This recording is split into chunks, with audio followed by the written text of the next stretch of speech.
সম্মানিত শিক্ষকবৃন্দ, আসসালামু আলাইকুম। আশা করছি সবাই ভালো আছেন, সুস্থ আছেন এবং নিরাপদে আছেন। প্রাথমিক ও গণশিক্ষা মন্ত্রণালয় প্রাথমিক শিক্ষা অধিদপ্তর কর্তৃক ইএসপি উপবৃত্তি MIS শুরু হতে যাচ্ছে। আপনারা নিশ্চয়ই এই বিষয়টি অবগত আছেন। 16 মে 2022 থেকে পোর্টাল ওপেন করা হচ্ছে এবং সারা দেশকে 3টি ভাগে ভাগ করে পর্যায়ক্রমে কাজটি করা হবে। আপনারা ইতিমধ্যে তা জেনে গেছেন। সম্মানিত শিক্ষকবৃন্দ, সেই উপবৃত্তির প্রস্তুতি নিয়েই আমার আজকের এই ভিডিওটি সাজানো হয়েছে। আশা করছি শেষ পর্যন্ত সঙ্গেই থাকবেন।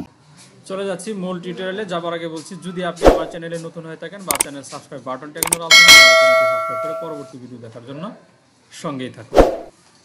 প্রাথমিক শিক্ষার জন্য উপবৃত্তি 2022 অর্থ বছরের প্রাথমিক শিক্ষার জন্য উপবৃত্তির সুবিধাভোগী মা বা অভিভাবকগণের মোবাইল অ্যাকাউন্টে উপবৃত্তির অর্থ বিতরণের নিমিত্তে PESP MIS পোর্টালে মাঠ পর্যায়ে ডাটা এন্ট্রি সম্পন্নকরণ, ভেরিফিকেশন ও অনুমোদন প্রসঙ্গে চিঠি ইস্যু হয়েছে, যা 12/5/2022 তারিখ। এই যে দেখুন, এটি হচ্ছে সেই চিঠি। এটি প্রাথমিক শিক্ষা অধিদপ্তর জারি করেছে 12 মে 2022। তো চিঠিতে বলা আছে 2021-22 অর্থ বছরের G2P অর্থাৎ গভর্নমেন্ট টু পারসন পদ্ধতিতে EFT এর মাধ্যমে সুবিধাভোগী মা অভিভাবকগণকে অভিভাবকগণের অ্যাকাউন্টে উপবৃত্তির অর্থ বিতরণের লক্ষ্যে শিক্ষার্থীর জন্ম নিবন্ধন নম্বর BRN অর্থাৎ বার্থ রেজিস্ট্রেশন নম্বর এবং মা বাবা কিংবা বৈধ অভিভাবকগণের NID নম্বর হালফিলকরণ প্রসঙ্গে এই চিঠিটি ইস্যু করা হয়েছে। এখানে যা বলা হয়েছে, উপযুক্ত বিষয় ও সূত্রের পরিপ্রেক্ষিতে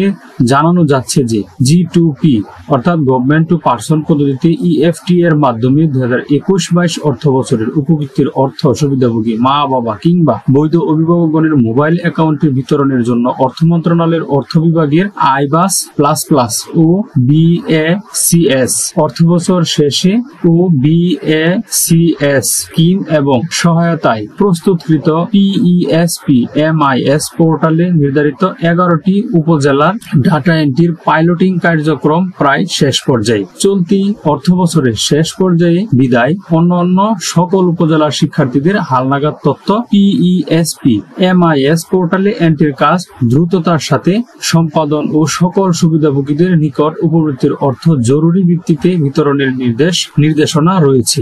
এ লক্ষ্যে আগামী 16/5/2022 তারিখ থেকে PESP MIS পোর্টালে ডাটা এন্ট্রি কার্যক্রম শুরু হতে যাচ্ছে। কিন্তু যে সকল শিক্ষার্থীর জন্ম নিবন্ধন নম্বর মানে বার্থ রেজিস্ট্রেশন নাম্বার নাই এবং মা বাবা কিংবা বৈধ অভিভাবকের NID নম্বর নাই, তাদের তথ্য PESP MIS পোর্টালে এন্ট্রি করা সম্ভব নয়। আশা করছি বিষয়টি বুঝতে পেরেছেন। দেখুন, এখানে লেখা আছে, বর্ণিত প্রেক্ষাপটে G2P পদ্ধতিতে EFT এর মাধ্যমে উপবৃত্তির অর্থ বিতরণের জন্য সংশ্লিষ্ট বিদ্যালয়ের প্রধান শিক্ষক, সহকারী উপজেলা বা থানা শিক্ষা অফিসার এবং উপজেলা বা থানা শিক্ষা অফিসারগণের তত্ত্বাবধানে দ্রুততার সাথে অভিভাবকদের মাধ্যমে শিক্ষার্থীদের জন্ম নিবন্ধন নম্বর, বার্থ রেজিস্ট্রেশন নম্বর এবং মা বাবা কিংবা প্রযোজ্য ক্ষেত্রে বৈধ অভিভাবকগণের NID নম্বর সংগ্রহ করার জন্য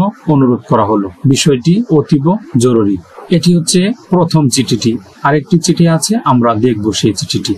দেখুন, এখানে উপরে যে কথাগুলো লেখা ছিল সেই কথাগুলি এখানে লেখা রয়েছে। তো আমরা উপরে জেনেছি আগামী 16/5/2022 তারিখ থেকে সারা দেশে 3টি পর্যায়ে PESP MIS পোর্টালে ডাটা এন্ট্রির কার্যক্রম শুরু হতে যাচ্ছে।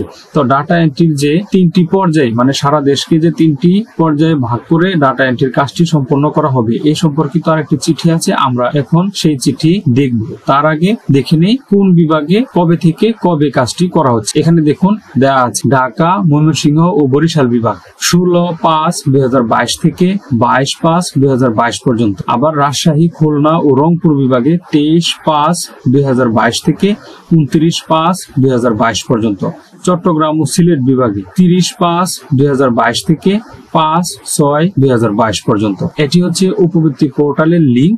আমি এই লিংকটি আমার ভিডিও ডিসক্রিপশনে দিয়ে দিব, আপনারা সেখান থেকে কপি করে ব্যবহার করুন। তো যে জিনিসটি জরুরি ভিত্তিতে আপনাকে সংগ্রহ করতে হবে, দেখুন জরুরিভাবে সংগ্রহ করতে হবে। যে সকল শিক্ষার্থীর জন্ম নিবন্ধন নম্বর BRN অর্থাৎ বার্থ রেজিস্ট্রেশন নম্বর নাই এবং মা বাবা কিংবা বৈধ অভিভাবকের NID নম্বর নাই, তাদের তথ্য EPS BESPMIS পোর্টালে এন্ট্রি করা সম্ভব নয়, আমরা ইতিমধ্যে জেনেছি। তাই দ্রুততার সাথে অভিভাবকদের মাধ্যমে শিক্ষার্থীদের জন্ম নিবন্ধন নম্বর BRN এবং মা বাবা কিংবা প্রযোজ্য ক্ষেত্রে বৈধ অভিভাবকগণের NID নাম্বার সংগ্রহ করার জন্য বিশেষভাবে অনুরোধ করা হলো।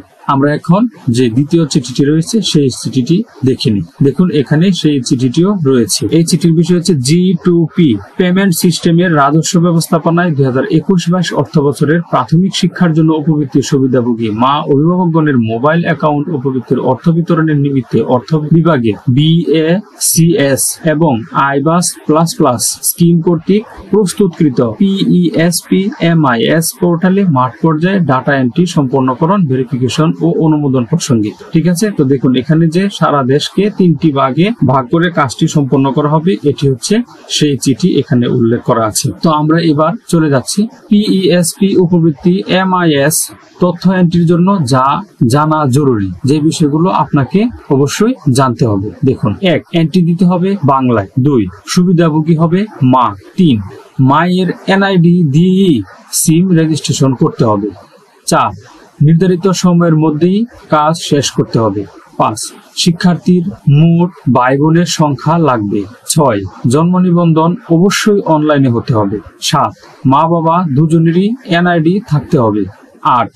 PESP.finance.gov.bd এই লিঙ্কে গিয়ে লগ ইন করতে হবে। আমি ইতিমধ্যে বলেছি এই লিঙ্কটি আমার ভিডিও ডিসক্রিপশনে দেওয়া থাকবে, আপনারা সেখান থেকে নিতে পারেন।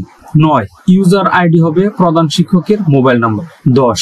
পাসওয়ার্ড প্রাথমিকভাবে পাসওয়ার্ড হবে স্মল লেটারের SHA123, পরে পরিবর্তন করে নিতে হবে।